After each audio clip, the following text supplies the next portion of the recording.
Ladies and gentlemen, good day and welcome to Zinka Logistics Solutions Limited earnings conference call. As a reminder, all participant lines will be in the listen-only mode, and there will be an opportunity for you to ask questions after the presentation concludes. Should you need assistance during this conference call, please signal an operator by pressing star then zero on your touchtone phone. Please note that this conference is being recorded. I now hand the conference over to Mr. Abhilasha Aswal from Zinka Logistics Solutions Limited. Thank you, and over to you, sir. Thank you and good evening. Welcome to Zinka Logistics Solutions Limited Q3 FY25 earnings call. Please note that a copy of disclosure is available on the investor relations section of the website as well as on the stock exchanges. Anything said on this call which reflects the outlook towards the future or which could be construed as a forward-looking statement must be reviewed in conjunction with the risks that the company faces. Please note that the audio of the earnings call is the copyright material of Zinka Logistics Solutions Limited and cannot be copied, rebroadcasted or attributed in the PR media without specific and written consent of the company. To give you an in-depth understanding of the company and answer all your queries, we have from the management side, Mr. Rajesh Kumar Naidu Yavadi, CMD and CEO, and Mr. Satyakam Nayak, CFO. With this, I would like to hand over the call to Mr. Rajesh. Thank you. Good evening, everyone. Welcome to our second earnings call. As a public company, this is our second quarter of performance, and we will walk you through what has happened the last quarter. Jumping straight into the snapshot of the results. First, I think there is a lag. I think this slide is not working. Yeah. So jumping straight into the results, the snapshot of Q3 is in front of you. We did close to about 123 crores in overall revenues, which is close to about 45% growth on a year-on-year basis. Because of the nature of revenues in our business, which are largely software in nature, right, and hence the direct costs to the business are fairly low, most of the revenues convert into contribution profits. We, at a contribution profit level, have done close to about 93%. That has been the trajectory largely over the course of last 2-3 years as well. So we made close to about 115 crores in contribution profit, which is a 48% growth on a year-on-year basis. With a model where revenues compound continuously and customers we have acquired over the period of time, there is no incremental cost of acquisition. There's a very strong flow-through of revenue growth into adjusted EBITDA. And this quarter, we've been able to deliver an adjusted EBITDA of close to 42 crores, which is close to 5 times growth over the last year. From last year, we did close to about 7.5 crores in adjusted EBITDA. That number now has gone to 42 crores. And these are the top line financial metrics. Most of them get delivered by active work on operating metrics. Few operating metrics to discuss. The number one is number of customers who use us. This is the metric on transacting customers in the last quarter for us. We have 735,000 transacting customers, which is a growth of 21% on a year-on-year basis. Then these customers, broadly, again, if you look at it, these are like in excess of 20% of India's truck operators who are transacting with us and loyal to us. In these users, not only that they use us for probably one service, a lot of them use us powerfully.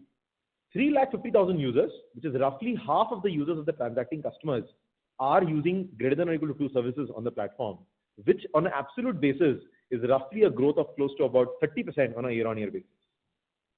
One of our largest revenue verticals is payments. Under payments, we make revenue when the proxy for making revenue comes from the GTV of payments. We made close to about 6,100 crores of GTV in the payments vertical for us, which is a combination of tolling and fueling payments. And that's a growth of close to about 35% year-on-year basis. So at a broad level, to summarize what we have done, we continue our trajectory of consistent profitable growth because most of our profits, all the profits are coming in from our core verticals, which today are market leaders from a perspective of market shares, from a customer NPS perspective, customer love. I think we're doing phenomenally well. Those are growing at a very healthy pace. While we continue to invest into newer growth opportunities, sort of which gives us a balance in being able to deliver profitability at the same time, continue to keep our goal at, redefining India's trucking and continue to go onto that particular path. Now, again, at every earnings call, probably I will narrate our problem statement which we are solving. So this is our trucking industry where, for India, we spend 15-16% of India's GDP we spend on logistics. And Indian logistics gets executed dominantly through trucks. Indian trucking industry is a $200 billion industry, which is fast growing, largely operated by small and medium scale truck operators. 75% of these guys own less than 5 trucks. Right? Now, if you look at the life cycle of this particular truck operator, right from buying a truck, which again makes a truck costly by like 10-15% because of intermediaries in the transaction, to financing a truck where half the industry is local pawnbroker led with interest rates of like 24 to 48%, then getting access to loads where there is again dead wastage of days because a truck runs in India only for like 14-16 days, a month. Remaining time he's searching for load, waiting to get unloaded, etc. Right? So, and on a transaction, he again loses 15-20% of the brokerage commission, right? So if you pick up any value stream in a trucker's life, right, it is typically delivered through intermediaries and is inefficient. This leads to India's trucking, being, inefficient. And this is something which is the root cause for India's logistics being bottleneck, India's logistics being high cost. And we believe that the route towards transforming this is to really transform the life of the truck operator. This is the mission we have chosen, in the midterm for us, probably for the next 5-10 years. We'll be solving at the core for the fleet operator. And through solving for that, we will try to dream about how can we transform India's trucking. Narrowing that down into really, what's our strategy to, go after this particular problem, right? So to go after this particular problem, there are three-pronged strategy. One is offerings. Offerings is nothing but a resultant of problem solving for this particular customer base. Year after year, quarter after quarter, we've continuously picked up problem statements for our customers and we have solved them because technology, right? Because technology is a lever to solve like most of these particular challenges, and we've been at it to solve them, right? As you can see, with in the myriad of solutions we provide for the truck operator, a lot of them are in the growth phases and nascent phases of development, and the core verticals are tolling and GPS, which contribute to 87% of our revenue. And we continue to execute in this direction of problem solving for our customers. Second area is the whole platform. Our customers get their services delivered through the mobile app. They come and use the platform. Platform continues to get stronger, year after year, quarter after quarter. We have close to about 20% of India transacting on our app, and their usage continues to go up, right? If you can see, there is one vertical called as Fleet Docs, right? That's a feature for truck operators to manage all the documents at one place. Their fitness certificate, right? Their pollution certificate, any challan on, their vehicle driving, etc. All those alerts, insurance expiry, everything can get managed at one place, right? So such a feature creates higher utility for the, app for the customers. He starts spending more amount of time, right? And as and when we keep improving each of our, existing features, he spends more time, right? So 45 minutes is the daily app usage in this quarter for our customers, which has moved up significantly, about 15% over the last year, which was 39 minutes, right? So this continues to compound. But as the nature of our customer, right, he essentially needs hand-holding. Our entire acquisition and servicing is offline. We have a 9,000 physical touchpoint network across the country, which sells and services to this particular customer and which has 80% presence, right? So this is the strategy we've followed for the last, 4-5 years. We continue to double down on this particular strategy, and this strategy, is delivering, right? So, so that's the problem we are solving. This is our strategy, in the midterm, for the next 5-10 years, how we will execute to get closer to solving this particular problem. Now, giving you a snippet of the operational metrics, growth, right? Starting with monthly transacting truck operators, which I've spoken about. On a year-on-year basis, we've grown close to about 20-21%, moving from 6.1 lakh truck operators to 7.4 lakh truck operators in this particular quarter. That's a year-on-year growth of 21%. And next metric is on power usage. 45% of these users are using greater than equal to 2 services on the platform, where there's a growth of 30% on a year-on-year basis. Then these users spending more time with us. 39 minutes was their usage in the last year, same quarter. Now that number has gone to 45 minutes, which is roughly 15% on a year-on-year basis. So that's the metrics at a very broad level that, in our overall marketplace, which we have floated in our whole platform, are customers coming, using us, and are they transacting? Next, moving to some of the metrics which define the kind of, kind of volume at which they are transacting with us, right? So core vector of, measure there is the GTV on payments. GTV on payments, we've done close to 6,100 crores in GTV on payments this quarter, which was 4,500 crore last year, same quarter, which is a growth of 35% on a year-on-year basis. In terms of the number of payment transactions, it was about close to 10.6 crore transactions in the last year.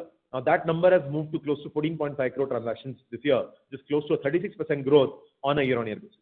And I'm not narrating, but most of these numbers are largely tracking the 9-month growth as well. Wherever 9-month growth I need to highlight, I will highlight there, but largely they'll be tracking the same number. As a result of activity increase, as a result of volume of things which are happening increase, our gross revenues are compounding. Our gross revenues have compounded by 45% on a year-on-year basis, moving from 85 crores in quarterly revenues to 123 crores in quarterly revenues this quarter. And if you remove the interest income, because of IPO proceeds gave a little bit of kicker, the revenue from continuing operations have grown at 41% on a year-on-year basis from 81 crores to 114 crores, right? And a strong sequential quarter growth as well of about 15% from Q2 to Q3, which the number which is not present on the deck at this moment. Revenue from growth businesses, which is if you leave out the core verticals of tolling and vehicle tracking, that number has grown from 7 crores to about 14.5 crores, which is close to doubling on a year-on-year basis. Now, all these metrics, when they flow into contribution profit has grown at about 48%, growing from 77.5 crores to about 115 crores in this particular quarter, right? And contribution margin percentage, which I was mentioning, nature of the business has not changed. So the contribution margin levels are in the range of the 91 to 93% levels this particular quarter, which was similar, the last quarter as well.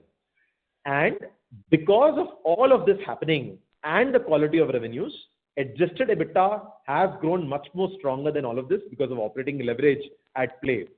Most of the revenue growth flows into adjusted EBITDA. This is what we have spoken, to most of you, over the course of the IPO and the last quarter.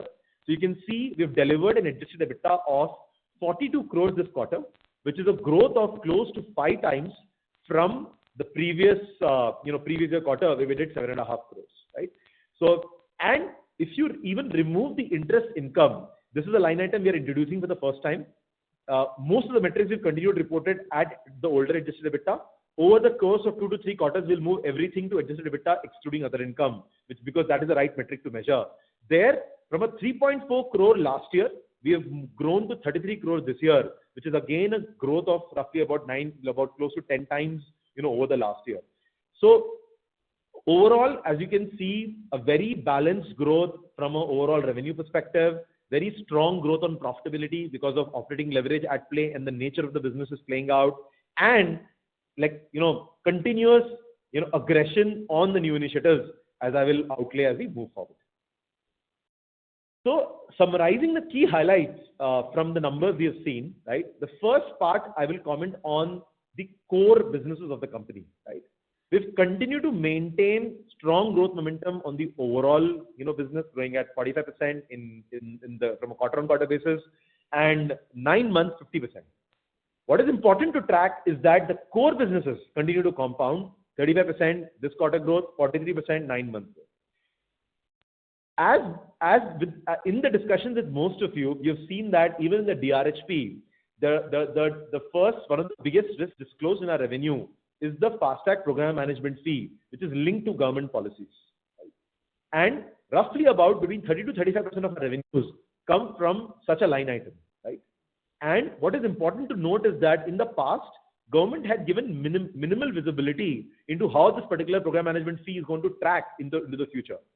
What we are pleased to report is that in January, government has come out with a notification clarifying really what this MDR, what this program management fee is going to be in the future, which gives a very strong cementing to the revenues, the quality of the revenues, and the revenue visibility and predictability for our company into the future, which will help, us plan things better. So on an overall revenue, the update is that we're growing strongly, and the quality of the growth and the quality of the revenues continue to get cemented. Coming to the next line item, in terms of new business verticals, we keep doing a lot of work. More importantly to note, management teams, 80% of the bandwidth typically goes into really driving the new initiatives growth, because the core initiatives are really well oiled, doesn't really need that much of management from bandwidth from a management side. Right? So one of the vectors, one of the new businesses which we've been incubating over the last 18 months was the area of fuel sensor. Fuel sensor was an initiative under the telematics hood where we were selling units, but we were not able to sell at a particular price point where the Indian truck operator would be able to leverage value from that. We were able to really re-engineer that particular device, work with our suppliers over the course of period in Russia and in China over the past 18 months, and were able to launch a device at a price point where we are able to get the customers get more value at that particular price point, right? And we were able to build the whole installation and service network in parallel to that for fuel sensor. These two initiatives went live over the past 6 months. That led to a growth where the total sales we did in the last quarter is equal to the total lifetime sales we did till that point in time, right? So we've been able to unlock a category which basically will stabilize in the course of the next 24 months, and we will be able to give rise to a new vertical which will deliver revenues equivalent to the current overall telematics revenues, right? So that's a big unlock for us, and we believe that every 6 months we'll be able to create such a big unlock as we keep explaining you and delivering the earnings results quarter on quarter basis. Then next metric is on platform engagement, because those are the lead vectors of growth for revenue, because we need to acquire new customers, our GTV growth needs to keep coming through, and users need to use us more. On a year-on-year basis, as I reported, we've grown on in excess of 20% on a monthly transacting truck operators. Our payments GTV growth has come through at 34%, and users are using us more by spending 15% more time on a year-on-year basis. So that is the lead vector of growth where we are fundamentally, getting stronger year-on-year, right? Now, moving to profitability metric, as I mentioned, in this financial year, already at a 9-month level, we've delivered 85 crores of adjusted EBITDA profits, which is our operational profitability metric. Which same thing, previous year we did 3.4 crores, which is a jump of 88.5 crores over the last financial year. And speaking about the quarter, from last year 7.5 crores to this year 42 crores, which is a jump of 35 crores. So very strong profitability performance, which we've always articulated that we are in a technology-led business where you will see strong operating leverage. We have minimal increase in cost year on year, but we continue to increase our acquisitions and we continue to increase our revenue at a much stronger pace as we keep delivering momentum. Talking about operating leverage, because I've used that word multiple times in the course of my presentation. We presented this slide, same slide last quarter, presenting the same slide again. You look at Q3 FY25 to Q3 FY24, we've grown in revenues 38 crores. Adjusted EBITDA has grown 34 crores, which is a 91% efficiency flow through on a year-on-year basis. Same thing looked at a sequential quarter basis. If you look at it, Q2 FY24 to Q3 FY24, our revenue has grown roughly about 15 percentage points, which is 19 crores growth. Adjusted EBITDA has grown from 25 crores to 42 crores, which is 17.5 crores growth, which is again on a sequential basis, operating leverage of 93%, right? Again, there's no secret sauce to this, no hidden sauce to this. That secret sauce we've explained multiple times. This is happening because majority of our revenues are recurring in nature. We acquire customers, but these customers' cost is, charged off in the P&L, in the sales and marketing cost in this quarter. But these customers, once acquired, because the kind of products we've built, they are sticky and our annual churn is quite minimal. So the recurring revenue continues to compound. Right? Second aspect is that inside the recurring revenue, one more compounding impact is that these customers offtake and take up newer services. When they take up newer services, the revenue of these customers continue to compound. Second lever, when these revenues grow, the efficiency at which they convert into contribution margin is very high. With a 93% contribution margin this quarter, revenues have converted into contribution margin. Third, year on year, the net revenue retention is very strong and user retention is very strong. That leads to revenues compounding at a much faster pace. And all of this happening without any investment in asset, because we don't have to invest in any hard capex, like you're not running in any balance sheet heavy business. So it's an asset light model. All of this results in typically our adjusted EBITDA mimicking our cash flows, and our revenues typically flowing down to adjusted EBITDA with an efficiency of in excess of 90%, broadly in the range of 75 to 90% depending on quarter, right? So essentially, truly a platform, led revenues at work, which has a strong which is driving a strong P&L with a very strong operating leverage. And if you map out the EBITDA chart consistently across the last 7 quarters, if you look at it, we've grown in the last 7 quarters from negative of 6 adjusted EBITDA. Continuously, we've grown every quarter on this sequential metric because of the operating leverage, and we are able to deliver 42 crores in this quarter. And that number, if you look at it, from a negative 9% has moved to plus 34%, like in a 1.5 year sort of a horizon, which is like a plus 44 percentage points turnaround in profitability, which we've been able to manage because of high gross margin, because of operating leverage, which is helping us deliver this. Coming back into basics in terms of explaining how the P&L looks like. We've covered the operational metrics. We've covered operating leverage. Now back to P&L. Broad repetition of what I've spoken before. Revenue from operations grown at about 41%. Total income at 123 crores, growing at 45% year on year. And as I mentioned, minimal increase in direct costs. Direct costs should have grown at revenue, but they are not because of, again, leverage in the operating costs as direct costs as well. So they have only grown at about 11%. Contribution margin has grown at 48%. And total expenses, if you see on a year-on-year basis, have only grown at 4%. Despite a very small growth in total expenses of the company, remember that we are aggressively investing in new initiatives.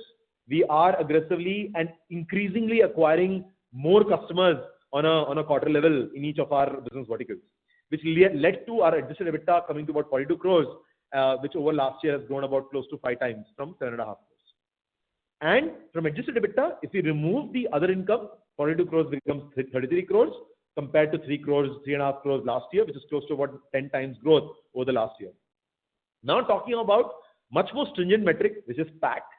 In PAT, excluding exceptional items, in exceptional item, we largely have the share-based payment cost, which is a one-time cost, which from Q2 and Q3, that cost is over. So you can assume that, exceptional items from a share-based payment cost and IPO one-time IPO link cost also over.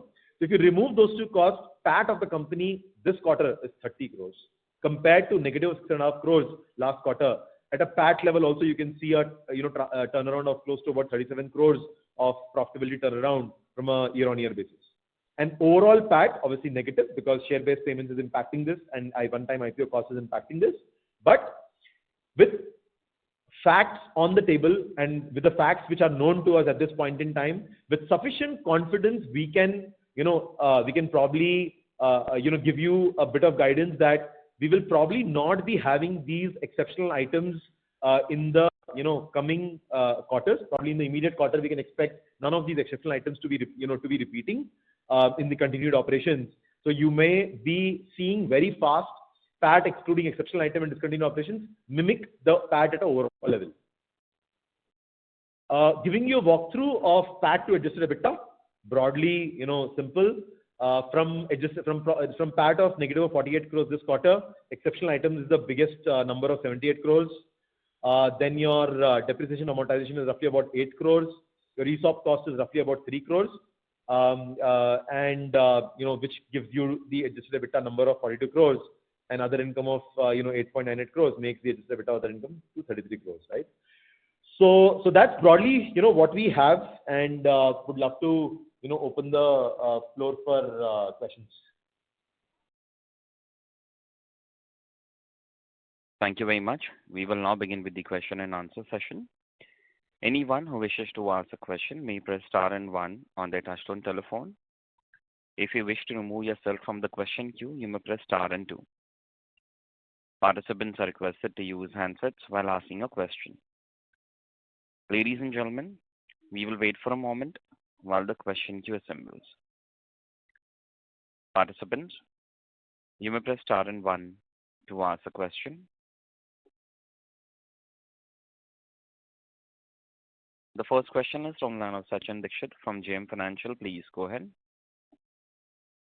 Rajesh and team, congrats on a great set of results. My first question is more of an explainer. Right, I love to have some segmental color on the business. Right, when you say, for example, growth business are growing 100%, can we break down some of it? Where is it coming from? Secondly, again, because it's a bit tough to triangulate, right? You combine core business as tolling and telematics. But when we are looking at GTV, we are getting payments GTV, which is fueling and tolling. So like it's tough to triangulate for us. Would love to have some more clarity and some more breakdown if that's possible. Yeah. So probably we are waiting for businesses to probably touch at least 15 to 20% of the revenue contribution where they are a bit material, or at least on an absolute basis, if they can contribute to an annual revenue of at least 50-60 crores. I think that's when we wanted to start giving out segmental, understanding. But, from your question, let me give some color on what's really happening under the hood in new businesses. The growth in the revenue is led primarily today by two verticals. One is the marketplace vertical, which is driven by two business models. One is the classifieds model, where we charge customers a subscription. That model has seen a very strong momentum of growth in the last 2 quarters. And we continue to expect strong growth there. And we expect that we were expecting that business to break even probably by end of this year as in December 25 to March 26 broadly. I think that business looks to be on track in that particular zone. The second vector of growth is the vehicle finance business, which is basically a partner-led model where we originate loans for origination fee and a loan service fee income for our partners. That is the other vector of growth, which is again compounding at a very healthy pace of probably close to again doubling. Both these businesses are probably close to doubling on a year-on-year basis. And joining the party is basically now the fuel sensor model, where you will see probably in 6 to 9 months down the line, you would see fuel sensor also starting to make material moves in the growth businesses, providing the much needed lift in the revenues from the overall growth businesses. So I would say that broadly, whatever we are selling. So I think this is the color on what is the split of these.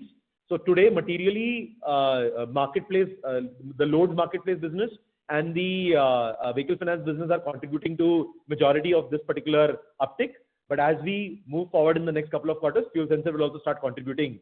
This is the color in the overall thing. Just to clarify, fuel sensor is not part of telematics; it's part of growth businesses. I believe telematics is within core. Fuel sensor is part of the telematics business vertical. Under telematics, you have GPS and you have fuel sensor. Tolling and GPS are part of the core businesses. Fuel sensor is not part of the core business. Understood. At least, Kasing, I think telematics at least is roughly 15% the size of our overall revenue. Can we at least get the revenue number for telematics? We will probably, take this request and we will come back probably next earnings. We'll look at it and we'll come back. Sure. Sounds good. And my second question is on the line of basically our platform partners. So if there is any update in terms of people joining us on FASTag side, on vehicle financing side, fueling, I understand like there's limited scope, but any update on more partners? Yes. So there's an update on partners. We've full-fledged launched one new partner in the FASTag space with commercials much better than the existing commercials. So that gives a good flip, point number one. Second is that, as you all have seen that we've applied for the PPI license in the, DRHP, right? We are pursuing that strongly, and we expect ourselves to be a full-fledged FASTag provider, over the due course. Next update on partners is in the vehicle finance business, where we've been able to onboard a new bank, to disburse loans on our platform. And again, this partner is more onboarded on a CLM2 model, where they will take 80% of the vehicle loan originations, and then they will have full risk on that, right? Then, so again, it's a partner-led model where, whatever you see in the, financials, that's the sort of risk sharing. Then that's the model, right? Then in terms of telematics, it's not partners, but we've been able to crack very strong manufacturing partnerships, both in India and in China, which is giving us further advantages in procurement in the base GPS device and incrementally even in the AIS device, which is going to be the future device in the country, on the GNSS side, etc. So in both the areas of basic GPS device, we've been able to crack manufacturing partnerships, which is enabling us, lower cost of procurement in the future.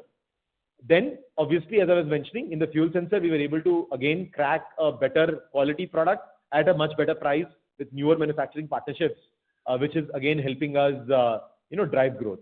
So each of our businesses, as you rightly asked, Sachin, that we are, partnering with various different people, either be it manufacturing companies or be it with financial services partners to originate loans, or be it banking partners, to do, prepaid cards, etc. In all of these, we are continually improving in the existing partnerships. We are signing up newer partnerships with better terms, which is helping us improve our funnels, helping us improve our business, and we are continuing, and that's a continual part of the business for us. Perfect. Can I squeeze in one more question, or I should get it back in the queue? I'm fine either ways. Sure, Sachin, go ahead, please, quickly. Sure. The third question is largely on tolling market share. I understand the tolling business, the overall industry is growing roughly 13-14%, while our GTV overall on payment side is growing 35%. Where do we stand in terms of market share roughly, and where can we potentially plateau, if that's one question you can take? So last financial year, basically we blended the market share was close to about 33%, right? As we remember, which we disclosed in the DRHP. Right. This year, by June, we were at about 37, right? By December end, I think September end, last time we gave that number that we were at 40. By December end, we already reached close to about 43%. Understood. And where can it potentially plateau, if you see such a plateau happening ever? We continue to execute. Market's pretty open for us because nobody's really building customized specific products for truck operators. Our uptimes are the best. Our incremental value props are the best. Our other products, again, are the best. So customer sees like a total value prop to really work with us. Our servicing is the best. Nobody has 9,000 people on the ground.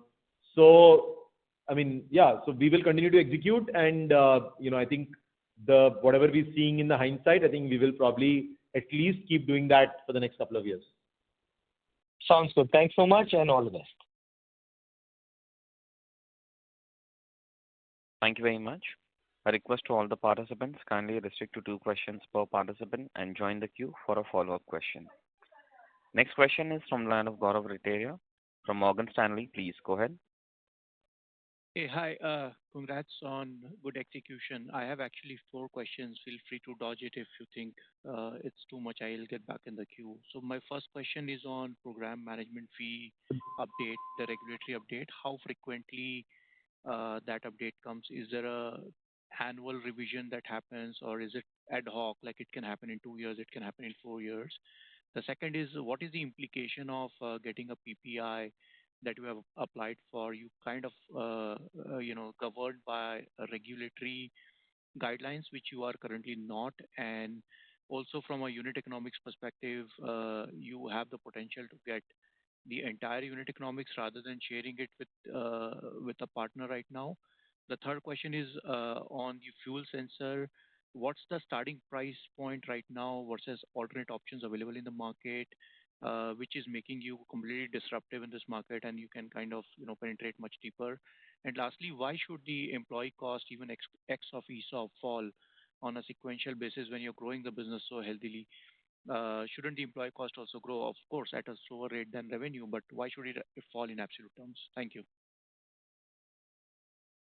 Yeah. Yeah. So first question on MDR certainty, Gaurav. In the history of the whole program management fee, by now it's roughly close to about 11, 12 years government has been operating this program. The revision in MDR on the issuance side has only happened once, number one. Number two, the first time the revision happened was basically in the year March 2022 is when the revision happened. When the revision happened, first time, they gave a visibility of 2 years, which was up to March 2024. And after that, there was literally no visibility. And it was deemed that it will continue. But there was still a bit of uncertainty lying around because it was deemed that it will continue, but there was no official confirmation. Now, as we speak, typically government gives out a date, a sunset date for MDR as it gave in the last notification. As it currently stands out, it's a open-ended date given out, saying that this is the MDR and this will remain as we keep moving forward, because the minimum cost which any company incurs is the bare minimum cost in terms of running the entire issuance stack, and that number for different banks and different players is a number where they just break even at that 1% scale because of the kind of market they are serving. The market we are serving in the 2x2 is a market which basically has least number of tags but highest amount of GTV because it's a trucker segment, right? India has roughly 12 million trucks and total vehicles which have a FASTag in the country roughly will be 65 to 70 million. So this 12 million trucks, again, if you break it down, only MNHCV flies on national highways. 4 million trucks out of 65 million vehicles in the country, 65 to 80 million vehicles in the country, roughly, produces 70% of the GTV, right? So basically, for players who are not operating in this segment, in the other segment, typically it's very unprofitable to operate even at 1%. So for government, below that, literally, it's very tough to, operate, right? That's the question on MDR. Second point is on PPI. Our drive on applying for PPI and going for that, for us, is more becoming a full stack payments provider. Today, we depend on a lot of different uptimes and downtimes on our partner servers, on our partners, uptimes. And a lot of these involve a lot of high level of coordination, a lot of effort and cost, right? As we become full stack, the idea is not to really move out of partners, but to also have a stack which can deliver better, number one. And then second aspect is basically on obviously economics, because we get to keep the whole share, but the economics will probably, not improve, 25 to 30%, probably will improve in the range of 15 to 20%. So economics, yes, will definitely improve. The second question on PPI and unit economics. Third question on fuel sensor. We used to sell a fuel sensor at 20,000 rupees when we launched. We were able to bring some volumes and bring it down to 15,000. We used to sell it at 15,000 about 4 months back, right? And at that price point, typically the demand was not taking off, because we're talking about a truck operator who typically net earnings probably would be 15,000-20,000 rupees per truck per month. Now he needs to curtail theft on fuel. He needs this device, but at the same time, the paying potential is low, right? So today in the market, we started selling the fuel sensor anywhere in the range of blended realization for us is roughly about 10,500 to 11,000 rupees from the fuel sensor, right? In the market, you can find a fuel sensor, lowest is our price, and the range of the price is up to 25,000 rupees, right? For our truck operator, really the sensitivity is that, is the fuel getting stolen in the range of 5 liters and above, right? The sensitivity is not that if half a liter is gone or 1 liter is gone. So the applications are wide, right? So we are essentially building a product customized in such a way that we are able to produce 99% plus accuracy. We've been able to deliver with a product which the current product is providing 99.5%. We've been able to establish a product which is again providing a 99.5% kind of a reliability in our reading to the customer. And that we've been able to dramatically work on costs, right? And we've been able to bring that down. And that is the reason why we are able to operate at a 10,000 plus price point. And at the same time, we will be able to deliver a contribution margin profile of 70 to 80% on the stabilized unit economics perspective, right? So that's the fuel sensor story on what the market is selling, where we are selling, and why we will be able to outbeat because of focus on the customer segment, what he needs, reliability of the device. Because like we've set up a comprehensive lab which tests out the reliability, and we've done like all this brunt work over the last 18 months, which we've been able to crack this device at this point in time. Now, your last question, employee cost reduction. Why? Right? Yeah. Satya, you want to take that question? Yeah. Gaurav, I think two things. One, we have, as we have consistently said, we continue to move more towards variabilization of the workforce, so that you would see that the other expenses has gone up, and that includes manpower and consultancy charges. I think we have explained this on every quarter that that's the intent, to variabilize. That's one. Second, as always, we continue to run a lean team and execution focus. I think the third point, just one time, is that in December, some of our leave lapses, etc., happen. So there are some reversals in leave encashment and gratuity. So that is to the extent of 1.7 crores. But other than that, as I said, continuous focus is on variabilizing the workforce. So you will see the other expenses go up if the employee benefits expense reduce. Thank you for the detailed response. All the best. Thank you very much. Next question is from the line of Prateek Poddar from Bandhan AMC. Please go ahead. Yeah, hi. Firstly, congratulations. I think this quarter EBITDA is more than what you did in H1. So congrats for that. Couple of questions. One is just when I see your GTV versus MTUs, right? The GTV has outperformed MTUs by almost 10%. Just curious, I would have thought that MTU should have also grown, but that hasn't. Why is that so? Yeah. So the overall transacting truck operators, right, if you look at it, does not only come from payments business, comes from loads marketplace, comes from telematics, comes from, multiple other sources of interactions. And what you are essentially looking at is basically the GTV on payment side, right? Point number one, if you look at the user growth on, in terms of the trucks growth, etc., only on like-to-like payments basis, that number is a little higher than the monthly transacting user growth. 20% number is the overall monthly transacting user growth. A trucks on payments would have grown at about 24-25%. Point number one. Point number two. On YOY basis. This is on YOY basis. We get the benefit of. Sorry. I was asking. This was on YOY basis, right? That's what you're saying now. Okay. Yeah, sure. Year-on-year basis. Yes. Yeah. Right. Yeah. Second factor of growth is that our GTV in payments gets a compounding impact of India's national road network. Okay. India's national road network over the last 3 to 5 years has been growing at a CAGR of 5 to 7%. Now, when India's national highways get built out, right, the state highways, which are typically narrow roads and are inefficient roads from a truck fuel mileage perspective, etc., and from a reachability perspective, the state highway usage is cannibalized by the national highway introduction. Because of that, you'll see more, road ton per kilometers happening on national highways. That's factor number two. Factor number three is that there is an inflationary increase in the prices of toll fares year on year. Roughly in the past, toll fares have inflated at the range of anywhere in the range of 6 to 7% on a year on year basis. That again leads to the overall GTV growth. So trucks growth on the platform, which is I mentioned to you 20-24%, multiplied by the same trucks doing more number of kilometers on national highways, multiplied by the toll fare increase itself. All of this leads to GTV growing at a much faster pace than the primary metrics growing. Got it. No, that's really helpful. The second question was on fuel sensor, right? You said you've localized, etc. Just from a monetization perspective, this is SaaS basis in the sense you charge per month subscription service. Is that a fair understanding? Yeah, it's again, Okay. yeah, it's the same model. We charge upfront for the first year because that includes the device cost.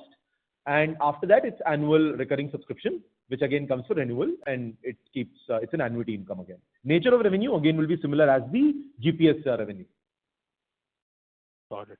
No, fantastic. And lastly, when I look at, let's say, your growth areas, right? And when I see sequentially, now this question is sequentially. If you see sequentially, your growth areas revenue increase is lower than your core business revenue increase. I would have thought that others, which is basically your new growth area, should have grown at a faster rate. But that hasn't happened. Obviously, it's a very short time. It's on sequential basis. But any thoughts why this has happened? Yeah. So it's more, as I was mentioning, right? It's more two vectors of growth there.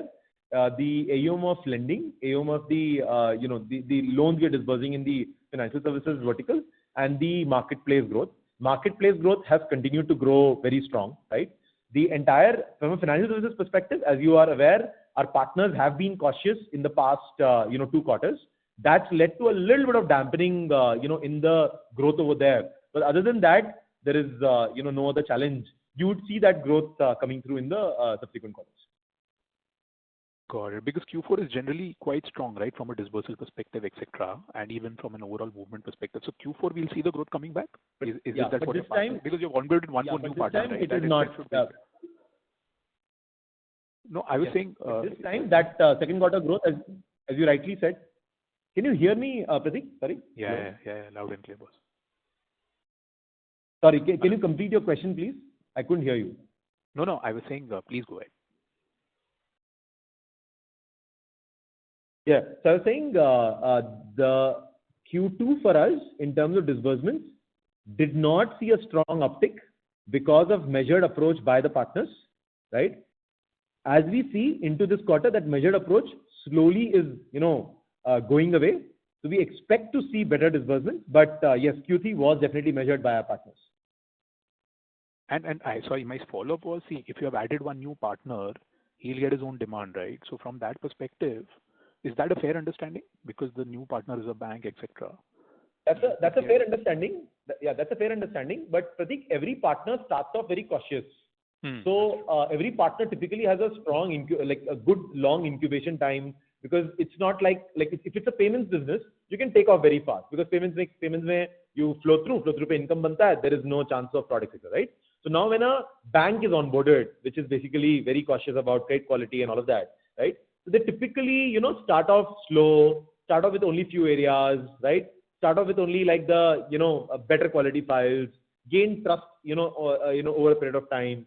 So I would say in lending, a partner senses us for a good 6-9 months before they go really exponential, and which is also probably a cautiously good approach. And so that's how a launch of a partner happens always. And lastly, any update on GNSS?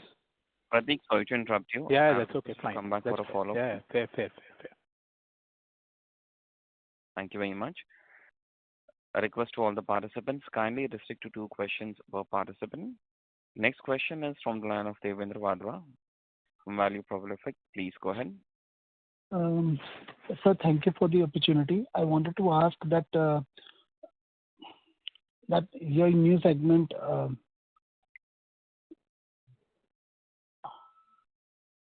your load matching and vehicle finance, how they are performing and what is the growth coming in? Hello, am I audible? We were not able to hear you. No, you were not audible. Can you please repeat your question? So basically, I'm asking your new segment, like load matching and vehicle finance, what is the growth percentage coming in? What is the growth prospects in the future? Is that your question? Yes, sir. Yes, sir. What is the growth percentage coming in currently? Growth percentage. See, I can't we as we discussed last call, we as a philosophy have taken not to provide guidance. But you can continue to expect the current growth coming through, and we'll keep you posted on incremental information if it is there, more subjectively on the growth initiative. Okay. So I wanted to ask a follow-up question on this, that what is the cost of acquisition of a customer on these segments in load matching? What is the cost of acquisition of a customer? Yes. Yeah. So basically, like the way to look at it is that as a company, as a whole, we spend about 45 lakhs in marketing across the board, right? And other than that, which is a broad-based marketing, other than that, every other cost of acquisition is loaded on each of the categories, right? Okay. So essentially, the customers for cost of acquisition of truck operators for the load matching platform becomes free, because I acquire a customer for FASTag, and customer pays me revenue on FASTag, right? I make revenue on FASTag. After that, the customer becomes free for usage across upsell, cross-sell for any other category, right? So the way we are structured on how we look at customer acquisition cost on our platform is that all the categories, like, all the categories of tolling and GPS are essentially our acquisition categories. Not only acquire, but also deliver profits today. And these customers, when they are cross-sold into loads matching platform, the cost is essentially, zero, right? So that's the philosophy in which we run this, run the whole vertical. Okay, sir. Thank you. This is from my side. Thank you. Next question is from line of Parikshit Kabra from Peak Advisors. Please go ahead. Hi, thank you, and congratulations on a great quarter. I wanted to discuss a little bit on the fuel payments vertical, which you haven't mentioned as one of the key verticals that is, giving you the great growth number in your new business verticals. I wanted to understand why that is the case. I know that the FASTag tolling business has regulatory push supporting you, but essentially the value proposition to the customer between the tolling business and the fuel business is very similar, and the quantum is higher here. So why isn't the fuel vertical growing as quickly? Yeah. See, basically, India, first of all, if you look at the landscape of how India operates, right? And as you rightly said, we launched the fuel vertical also from perspective of a very high value proposition, and also looking at the markets, looking at the Western markets where companies like FleetCor, Vex have done phenomenally well. Edenred have done phenomenally well in the fuel card space, right? So Indian market structure, why is it different from those markets? Is that point number one, we have a oil marketing company structure where there are largely 4 oil marketing companies. There is only 1 private and 3 government owned, right?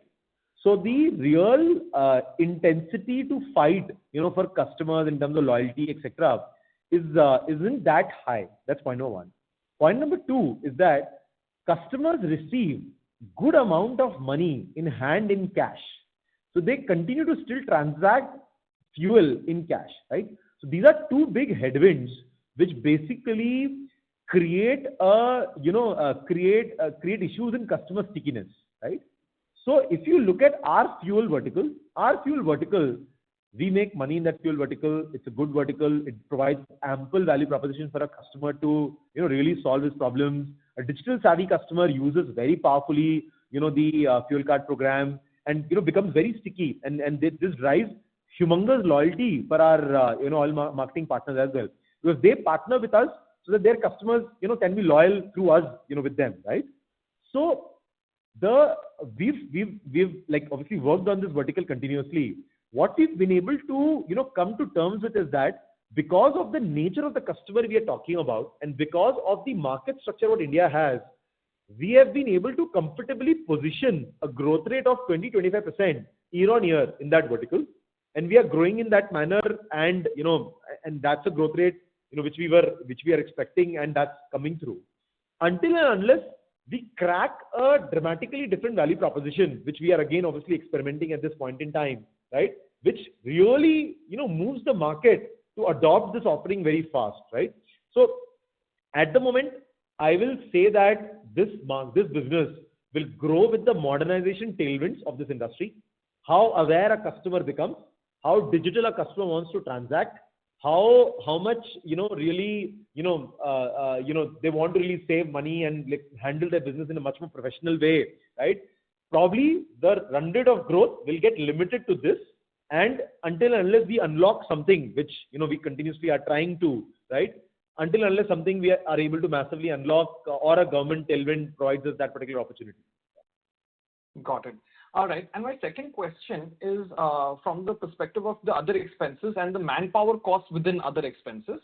So what I try to do is try to compute, from what I understand, the manpower cost sitting under other expenses is mostly a number towards the variable fees that you're paying people to acquire your customers, right?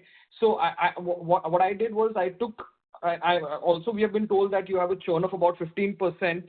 So I took the number of net new additions. I took out another churn rate of 15% and added that as well, and then divided your manpower cost by the number of operators that you have added, to gross number of operators, estimated gross number, and I've come to a number that should be your manpower cost for each customer added. Is that method more or less right? The number is coming to about 3,000. No, I think that will have like multiple errors, because remember that we are onboarding customers in such a way that, let's say, assuming a customer gets onboarded via a marketing campaign, but only does a load board classified transaction, not a brokerage transaction, that will get counted as a transacting customers, right? But would not appear in the manpower cost which you are looking at, right? Number one. Number two is that a lot of different customers, get onboarded on various different services. So the LTV attribution is very different, right? So the way to look at it is, I would say that we typically spend to acquire on any one of the verticals, right? Like the cost of acquisition of a customer on any one of the verticals at a truck level typically hovers in the range of 1,300, 1,400 rupees, like kind of number, right? And then if you look at it, if they are doing, if you are acquiring them on multiple services on a month level, that number probably would be a little bit higher. But the method in which you are doing that may not be the right method, and will probably have a lot of errors and a lot of divergence in the calculation, because the churn of the platform which you are mentioning in terms of 15% is not that much, because different cohorts have different churn. If it's an early cohort, because of stabilization on the platform, will probably have a higher churn. But let's say a financial year 2022 customer onboarded will have minimal churn on the platform. So maybe it needs to be fine-tuned a bit to look at how to look at that particular number. Better would be to work on GTV and probably estimate how many trucks are transacting, from that perspective, on the truck individual, category wise, and then link back the manpower cost to the new customers getting acquired on those verticals. Thank you very much. Parashit, I'll request to come back for a follow-up question, please. Participants kindly restrict to 2 questions per participant. Next question is from the line of Shubham Jain from NV Alpha Fund. Please go ahead. Hi, thank you for giving me the opportunity. I want to understand a little more on the new initiatives or, the new segments that we've been speaking about. Which of these segments do you think can become a large scale for us? And, what is the addressable opportunity in some of these pieces that we are trying to build? I know you mentioned about the fuel sensor that it can be as big as the telematics business, but I was alluding more towards the loads management and the vehicle financing business. See, I mean, the one question to ask is also that in terms of, what are the profit pools in this market, right? Second question to ask is, how are sorry to interrupt you. Sir, we evolving over the period of time, right? The answer to the first question is, yeah, can you hear me now? Yes, sir, we can hear you. Can I request you to repeat once again? Yeah. Yes. So to answer this question on, emerging opportunities and, where can we see big growth, right? We can look at this question in two dimensions. First dimension is that where are the profit pools existing today, and how are our initiatives geared up to, get them, number one. Second question is that in the market, where are profit pools evolving, and do we have strategies to tap into the evolving pools, right? So I'll because this is how our segments are also divided, right? In terms of first, where are profit pools today? To look at it, one of the biggest profit pool segment in the industry is the brokerage commission profit pool, which is excess of $15 billion, because, take it at 15-20% on a, $150 billion kind of a pool gives you that number. The initiatives going at that are basically the entire marketplace loads vertical, which has a strategy to it, where the first strategy is to bring liquidity on the platform through a classified network, which again pays its bills by the classified revenue. And the revenue projection of that vertical probably will be max 200 crores in probably 5-6 years down the line on an annualized revenue basis. Underneath that vertical, we have the brokerage vertical, which is trying to close loop these transactions and make money out of the commission income, where we have already launched, basically we've launched 1 city, we've moved to 5 cities in the last quarter. Each of these operations are stabilizing. We are creating a matching engine internally. There's a lot of product work happening. There's a lot of R&D work happening in terms of how do you really do a very effective matching of these users and are able to close transactions, which is giving benefit to the customers and truck operators, right? So this is one of the very big vectors of growth for us in the future. If you're asking me, this is a very long drawn effort. I've mentioned this in the last quarter. We as a company started off actually to crack this, but we had to take the route of solving for truck operators and generating the platform activity so that we can crack this business vertical, right? So this is one of the very first and foremost vectors of growth, which today management is investing significant amount of time to crack this vertical. Second area of growth, as you rightly mentioned, is the area of vehicle finance origination, where there is a $7 billion of pool origination and NIM available. Now, our method of going at that market is basically the origination play, digital origination play on how can we really partner and originate loan, for people. That's a business vertical which is growing, probably every 6 months it's doubling, right? And we spoke about that in the last earnings call and this earnings call as well. Right? This is basically the profit pools which basically exist today and we are going after them. Next answer to the question is basically where are the profit pools how are profit pools moving? As you are aware, we are in the telematics vertical. We are in the telematics business. Under telematics business, GPS is one vertical we are focusing on very heavily. Under GPS is a normal GPS, and then there is the AIS GPS. In multiple states across the country, GPS has become mandatory for permit renewal, passing, etc. That device is basically an AIS device. An AIS device is also the same device which government wants to mandate in the era of GNSS-based tolling. Right? So this is how the profit pool essentially this is a new profit pool which is getting created, and profit pool is essentially moving. We are prepared with probably the lowest cost AIS device in the country today, which we are certified with, right? And we have a strong installation network which we are able to train and go after this particular opportunity, right? So this is where the profit pool is moving. We are future ready, in line with that particular profit pool, right? So a telematics opportunity, GPS, opportunity for us is big, and we are aligning towards it. Right? Next biggest opportunity, which we have already cracked, as I was mentioning to you, customers are becoming tech savvy, are modernizing, want to save money on fuel, want to say no to getting fleeced on fuel by their driver continuously, right? So they are adopting fuel sensor. What they need is a cost-effective solution in the Indian market, which can work in a rugged way in the Indian market, right? So that we are providing to. That's again a profit pool which doesn't exist, but is getting created, essentially, over a period of time, right? And like this, as I showed in the initial slide in terms of our business opportunities which we as a company are building, as you can see over here, fuel payments, vehicle finance, loads platform, brokerage platform, fuel sensor platform, fleet docs platform. All of these are the newer verticals which we are going after, and each one of these is actually targeting TAMs of multi-$100 million TAMs, which is because we have a strong platform, which is a strong way to push the product, and we have a distribution platform, which is a strong way to service and sell the product. We are the best positioned to be able to gain lion's market share in each of these verticals. Got it. Thanks so much for such an elaborate answer. I had 2 follow-up questions. In the loads management business, how exactly does the brokerage model work? I get the listing and classified space, but in brokerage, what is the value addition that we do? Do we ensure fulfillment? How does that exactly work? Yeah.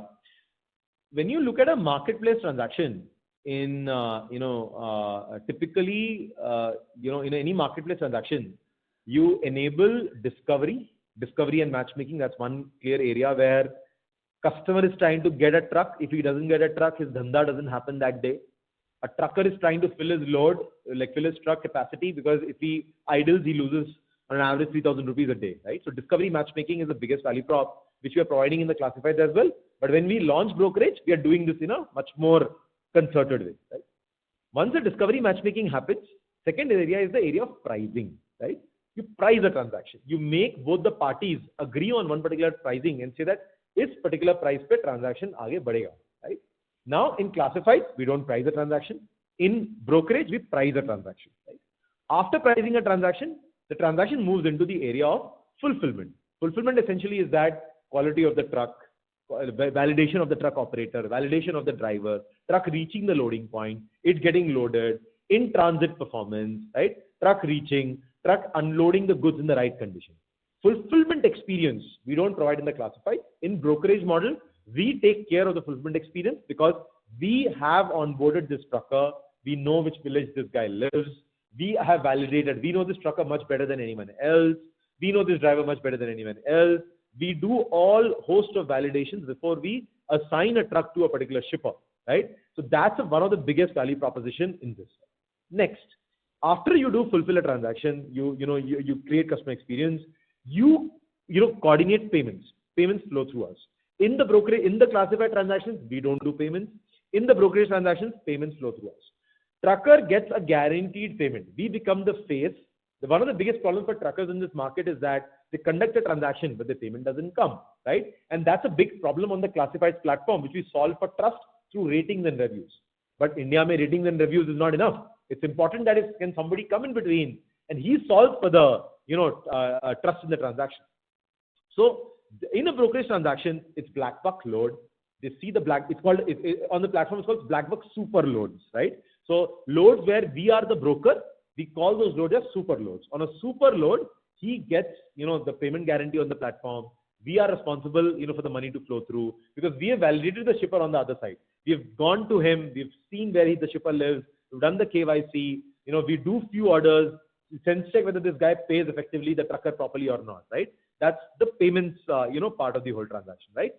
So this is the value add in brokerage where we enable a trucker fill his truck faster because loads are available online. He unloads, he books a truck immediately. Shipper books a truck in a hassle-free way.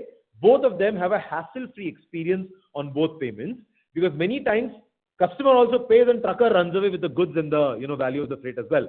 So for both sides, it's very highly valuable 10x experience to partner with a organized company, to broker the deal for them. And that's the value prop which we bring to the table. And because of a platform which is used by 20% truckers in the country, we have very strong matching rates, very strong fulfillment rates, and we've operated freight business in the past. So we are coming in with the learnings of what really goes wrong in this business and are able to get it first time right in terms of expansion, in terms of onboarding, in terms of getting the product made. Thank you very much. Shubham, I'll request to come back for a follow-up question. Participants kindly restrict to 2 questions per participant. Next question is from the line of Nilesh Jain from AlphaStreet Investment Management. Please go ahead. Am I audible? Yes, you are. Hi, congratulations on an excellent set of numbers. So I had a question on the telematics side, on the GPS side. So currently we have around 7 lakh active monthly truck operators, and the number what you all had reported in the RHP that around 4 lakh of them have telematics devices installed, which roughly comes out to be around 60% of the users. The first question was that what penetration rate you expect going forward when you acquire new users, and secondly, already the acquired users, what would be the renewal rate or retention rate for the next year when they come for renewal? What do you expect? That would be my first question, and then I'll ask my second question after this. Yeah. So basically, as we mentioned, the first question was asked by Sachin, right? He was asking the same question in terms of can we provide some visibility, at least on telematics from a segmental results perspective.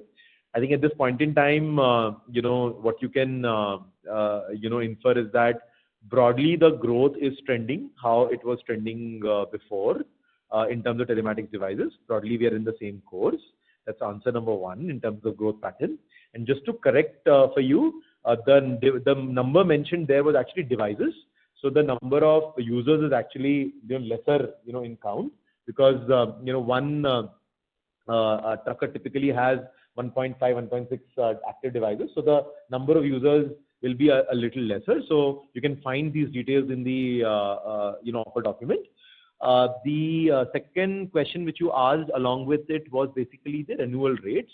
We typically have the first year renewal rate typically is roughly in the range of early 70s in terms of renewal rate. After that, typically the renewal rates are in the early 80s to late 80s on a continual basis. Okay, thank you. My second question is, on the load side. Currently, I wanted to understand, what are the challenges you are facing on the demand side, that is from the shippers, and on the supply side, on the trucker side, and what are the fulfillment date right now we have? And I mean, you mentioned that we have a second model, which is a freight brokerage, wherein we would be getting commission out of the overall fulfillment.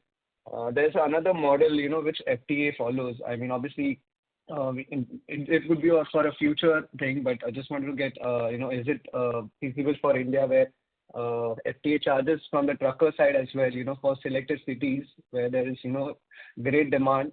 It charges some commission from them separately, and provides them a separate add-on services wherein they would get loads before they would they would get to access the loads before when it and then goes to the other users if they are not interested, and they earn a good amount of money from that side of the business as well. So would that be in long term be applicable here as well? Yeah. So some of the functional metrics you are asking, as we mentioned, I think for the new businesses will not be providing those metrics. I know one.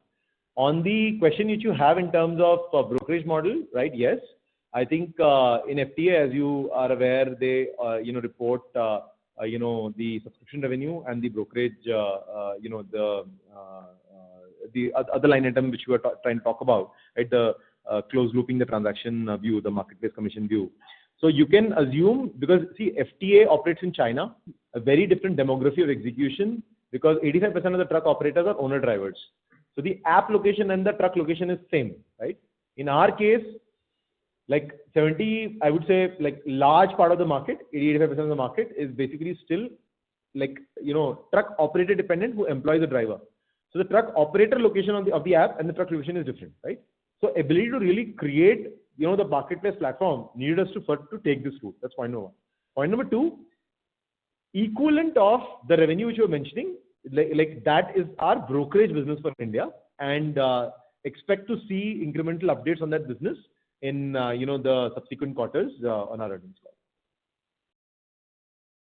call. I mean, I take your point that the freight brokerage business with FTA has is a similar one which you're also implementing. The third is the transaction commission, what FTA has, wherein it charges separately from the trucker, apart from earning the brokerage between the shipper and trucker. Yeah. No. When I mentioned the brokerage business, when I said we make commission on the transaction, we charge from the truck operator. Okay. So that part of the business, you feel that given the freight listing, you said over the 4-5 years it would be 200 odd crores maximum. Freight brokerage could be a large number, is what you see. Obviously, depends on the execution and all of that. The TAM is very big. We need to out execute. If you are asking me when, I have no answer, because it's a very nascent initiative.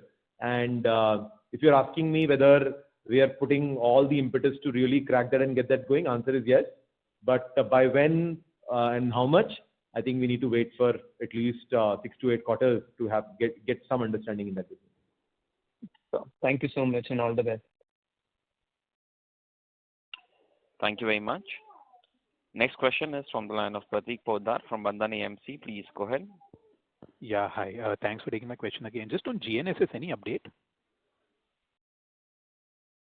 No update. Pilots are happening continuously. Because in terms of vehicle identification, government also wants to have a little bit of fallback arrangement as well. So I think to keep Sorry, want to have multiple mechanisms to identify the vehicle. Sir, So, sorry to interrupt you. We lost ANPR technologies also, they're piloting. So, sorry. Can you hear me now? Yes, sir. Now we can. Can you please repeat the answer once again? Yeah.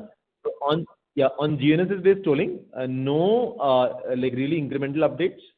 Government obviously continues to be active in terms of pursuing this, and the plan is staying the same, broadly executing on the same notification which they released a couple of quarters back. They are trying to create a fallback for vehicle identification in terms of automatic number plate recognition as well. So yes, so they are like, I think a lot of work is happening. They are making heavy moves more on the back end side first, because that's an area they have to prepare first. Otherwise, front end, if we start acquiring users on the new mechanism, back end has to be solid. So back end work is the toll charger work, which will calculate the distance, which will map the toll plazas, do the lat longs, and send on a real time basis really how much money to be deducted, etc. That work is on a priority happening, but materially we don't have any updates on that side. Got it. And lastly, you called out 4,000 rupees of cost cutting or localization efforts for the fuel sensor. Just wanted to check, is there more room to get this down? And at 11,000, are you making any money or it's only via subscription that you make? Yeah. At between 10 to 11,000, we will be in money in the first sale. And sooner. What have you done? Like, in the sense you've assumed you've got 4,000 rupees down. Can you get it more down? Is there a room for you to localize this even more? No, we've got down the sale price by 4,000, Pratik. Yeah, I understand. Yeah. So the cost of device, can you get it down more? Yeah. So, yeah, I mean, because right now we are only talking numbers like mere thousands, and as soon as we hit 10,000, right, we can definitely get more. Because if I remember, I had articulated the story that on GPS our first procurement was at like 2,200, right? We kept going down, kept going down. Now the numbers are like close to 1/4 of that, right? So I think telematic fuel sensor also will broadly have the same story, because I think manufacturing really works, its charm at scale. We are now pretty much subscale, and as we continue to grow, right? So broadly, to give an estimate, at whatever scale we're doing right now, if we grow by 6x, right, we will, in the monthly run rate of sale, we will be able to, hit the, GPS numbers. So broadly at that scale, we probably can have one more price point emerging. Yeah, we should. But yes, even with the current plan on procurement, the device which we'll be able to, do, we will be in money in the first sale. Sure. Thanks. Thanks. Thank you very much.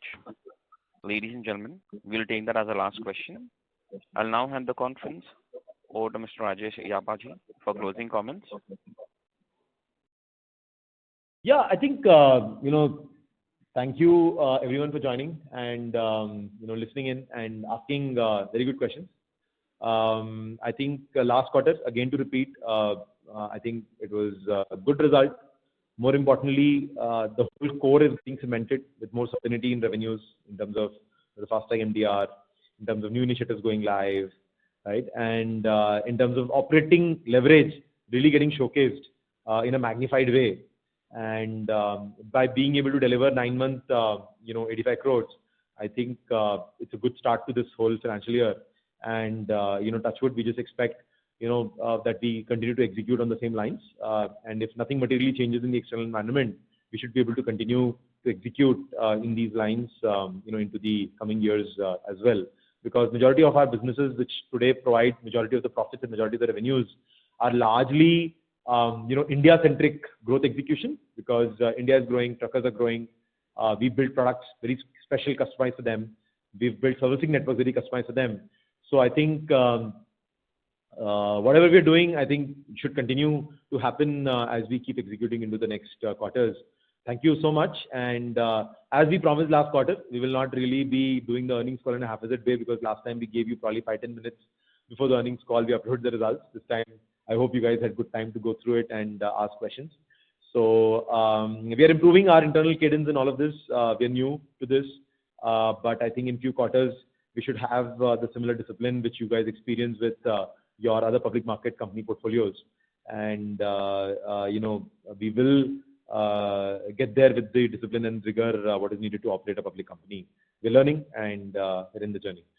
Thank you so much for joining, and look forward to meeting you the next quarter. Thank you very much. On behalf of Zinka Logistics Solutions Limited, that concludes this conference. Thank you for joining us, and you may now disconnect your lines. Thank you.